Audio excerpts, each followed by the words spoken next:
Hi, good morning. So today's lecture is about change, and things are going to change today. Our relationship is going to change today, so stay tuned. Last time we ended by talking about the different kinds of change. The first approach, the gradual approach, like water wearing down stone, chipping away gradually, slowly, taking our time. The second approach, the acute change, the sledgehammer breaking stone, creating a new pathway, a new channel.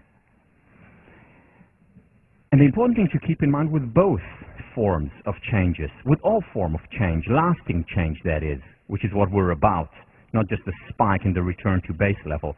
The thing to keep in mind about change is that neither is quick fix. Even when we pick up that sledgehammer, even when we pick it up, we need to do a lot of work before the preparation.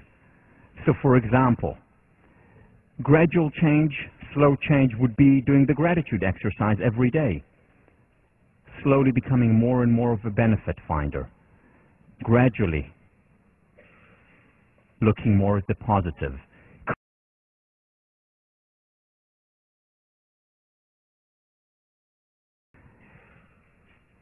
Before we go into the change process, there are a few things we need to understand. The first thing to understand is this. Do you really want to change? Do I really want to improve certain things in my personality, things that, or character, or behavior, things that I don't like?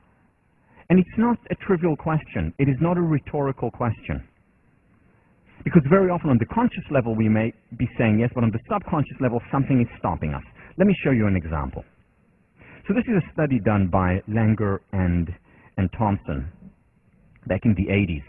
And here is what they did. They brought students in, or participants in, and they asked them whether they wanted to get rid of a certain characteristic, like rigidity, or being gullible, or grimness. And they asked them whether they wanted to get rid of these characteristics and whether they succeeded in becoming better in this area. Were you able to introduce change? So were you able to actually become less rigid, if this was important for you to change, or less gullible, or less grim? So this is the first two questions that they asked. Did you want to improve on it? Did you want to change this? And the second question, were you successful? And then after they answered these questions, there was a second part to this study, where they asked them to evaluate the following positive characteristics. Consistency. Is it important to you? Is it important to you to be trustworthy? And how important it is for you to be and to be perceived as a serious person. Now here is the interesting finding in this research. Those individuals who rated the positive traits, the ones in yellow, who rated them high as personally important to them, were less likely to change the negatives. Do you understand the implications of this study? So what it's saying is that, let's say I do want to get rid of rigidity. I don't like being rigid. However, at the same time, consistency is a very important value to me. I'm less likely to change my rigidity because they're associated in my mind.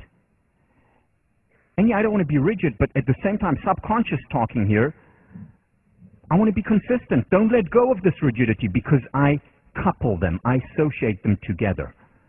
Not wanting to get rid of one because I don't want the baby out with the bathwater. And to me, they're linked. The same with gullibility and trustworthiness. We can say that the other side of gullibility is someone who is trustworthy. Now, going to the extreme, I become gullible. However, I don't get rid of my gullibility because I don't want to also get rid of my trustworthiness.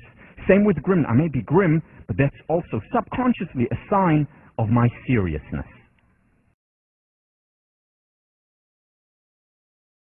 Happiness. One of the most significant barriers to people's happiness is that they associate happiness with slacking off. Because the dominant paradigm, the dominant mantra in our culture today is no pain, no gain. And if I'm happy now, i.e. not experiencing pain, it means I'm letting go. It means I'm not going to be successful. It means I'm going to lose my edge. It means